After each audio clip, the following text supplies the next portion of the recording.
Hello दोस्तों, स्वागत है आपका हमारी कहानी में। आज की कहानी है एक परेशान आदमी की कहानी। अगर आपको कहानी पसंद आए तो प्लीज़ चैनल को सब्सक्राइब कर दीजिए। अब कहानी शुरू करते हैं। आनंद एक बहुत ही साधारण आदमी था। उसका एक अच्छा खासा परिवार और एक नौकरी थी, लेकिन पिछले कुछ दिनों से वह काफ़ी परेशान रहने लगा था। उसकी परेशानियों की वजह थी उसको आने वाले विचार। उसे लगता था कि वह दुनिया का सबसे बदनसीब आदमी है। पूरे घर का खर्चा उसे अकेले उठाना पड़ता है। घर में सबकी जिम्मेदारी भी उसी के कंधे पर है। आनंद की परेशानियां उसके चेहरे पर दिखने लगी थी। वो बात बात पर गुस्सा हो जाता था। उसका चिड़चिड़ापन दिन प्रतिदिन बढ़ता ही जा रहा था। एक दिन आनंद अपने घर में ऐसे ही परेशान सा बैठा हुआ था। तभी उसका बेटा उसके पास आया और कहने लगा कि पापा, मुझे स्कूल से होमवर्क दिया गया है, क्या आप मुझे होमवर्क करने में हेल्प करेंगे? आनंद अपने बेटे की पूरी बात सुने बिना ही उसके ऊपर गुस्सा हो गया था और उसे काफ़ी भला बुरा सुना दिया। बच्चा वहाँ से निराश होकर चला गया। थोड़ी देर बाद आनंद का गुस्सा शांत हुआ। तब उसे अपनी गलती का एहसास हुआ। आनंद अपने बच्चे के कमरे में गया, जहाँ उसने देखा कि उसका बच्चा नोटबुक में होमवर्क करते करते ही सो गया था। उसने नोटबुक उठाकर देखी। उसमें आज स्कूल से एक विषय पर पैराग्राफ लिखने के लिए दिया गया था।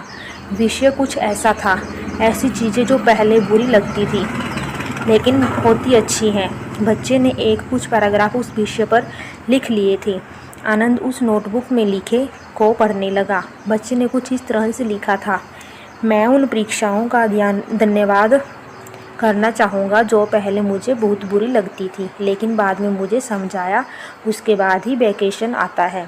मुझे बीमारी में खाई जाने वाली सभी कड़वी दवाइयों से नफ़रत थी, लेकिन बाद में मुझे समझ पाया कि उनकी दवाओं की वजह से मैं स्वस्थ हो पाता था और बाकी सभी चीज़ों का मज़ा ले पाता था। सुबह सुबह बजने वाला अलार्म मुझे अच्छा नहीं लगता था, लेकिन मैं बाद में समझ पाया उसी अलार्म की वजह से मुझे सुबह जल्दी उठने की आदत लगी और वही अलार्म ही मुझे ज़िंदा होने का एहसास दिलाता है।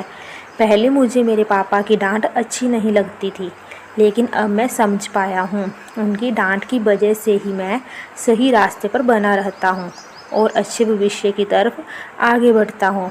इन सभी चीज़ों के लिए और ख़ासकर मेरे पापा के लिए मैं भगवान को धन्यवाद देना चाहूँगा, क्योंकि मुझे डांटने के लिए मेरे पापा तो हैं। मेरे दोस्त के पास तो पापा ही नहीं है। मेरे पापा ही मेरी सारी ज़रूरतें पूरी करते हैं। कभी कभार डांटते भी है तो मेरे भले के लिए। अपने बेटे के विचार उस नोटबुक पर पढ़कर आनंद गहरी सोच में पड़ गया। बेटे के लिखे हुए विचार उसके दिमाग में घूमने लगे। उसे लगा जैसे वह कई दिनों से किसी गहरी नींद में सो रहा था और यह नोटबुक पढ़ने से उसकी नींद खुल गई हो। आनंद ने पेन और नोटबुक ली और अपने विचार लिखना शुरू किए। आनंद ने लिखा कि मुझे अपने घर का सारा खर्च उठाना पड़ता है। इसका मतलब है मेरे पास एक बहुत अच्छा घर है और नौकरी भी यह उन लोगों से कहीं बेहतर है जिनके पास घर या नौकरी नहीं है। सबकी जिम्मेदारी मुझे निभानी पड़ती है।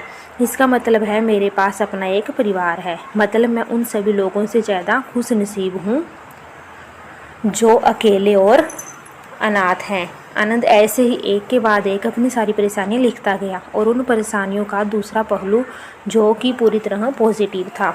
ये सब करने के बाद उसका मन और दिमाग बहुत हल्का हो गया। उसे लगा जैसे जिन्हें वो परेशानी समझ रहा था वो परेशानियाँ नहीं थी।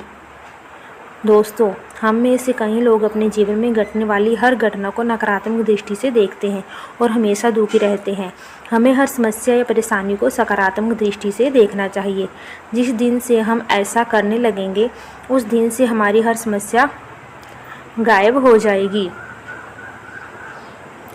उम्मीद करती हूँ कि आपको ये कहानी पसंद आई होगी, तो प्लीज़ चैनल को सब्सक्राइब कीजिए। अंत तक देखने के लिए धन्यवाद।